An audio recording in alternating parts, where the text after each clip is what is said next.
soo toosida goor hore ee subaxdii oo badala imaado qof walba waxa uu sameeyo ma ahan. waxaan dhammaanteen jecelnahay inaan xeebta tagno si aan ugu soo nafisno. saaka waxaan aadayaa xeebta Lido si aan ugu soo dabaasho.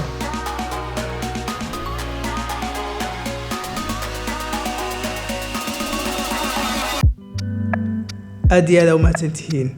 waxaan rabaa inaan kaga mahadceliyo kunka subscribe ee aad gaarsiiseen.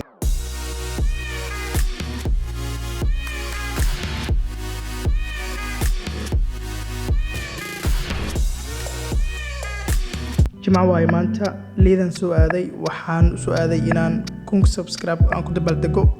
kun subscribe iska dhaafee 100 kun subscribe inaad gaarsiisaan isku daya. waa mahadsantihiin.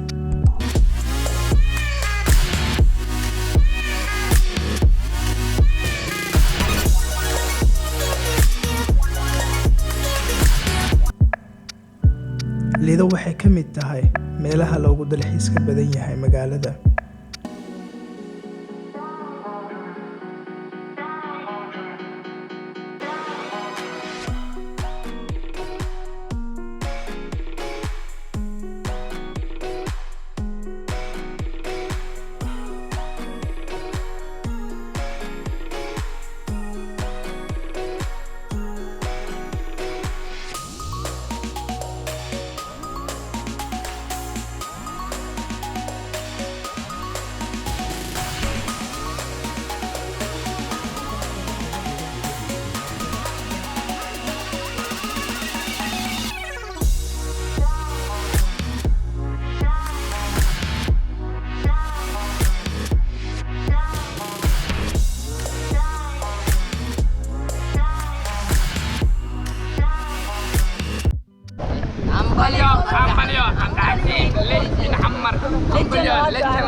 boqolaal qoys ayaa u yimaada inay ku nastaan xeebta Muqdisho toddobaad kasta.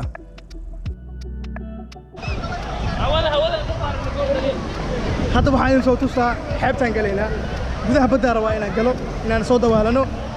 waa soo orday waa soo aalmiteeyay banooni waa soo cayaaray ila dabaasha aan kulay dabaal ma aqaano laakiin waa soo wada arkayna.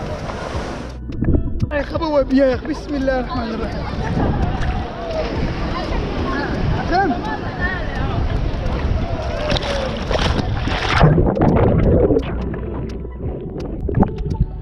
inaad xeebta timaado subaxdii aad ku soo lugayso soo lagu baxsato aad soo jimacsato qoraxda aad aragto waa sida keliya ee nafsadaadu ay ku heli karto deganaan iyo firfircooni. guryaha laga soo baxo usbuucii hal maalin xataa waan dareemayaa dadku shaqay ku mashquulsan yihiin waxbarasho laakiin nafsadaadu waxay u baahan tahay inaad wax yar aad baashaaliso aad dagaalka soo aadto soo lagu baxsato.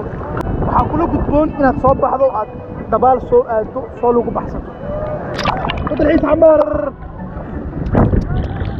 hadda waa dhihi doontiin laakiin dabaal may qaadan.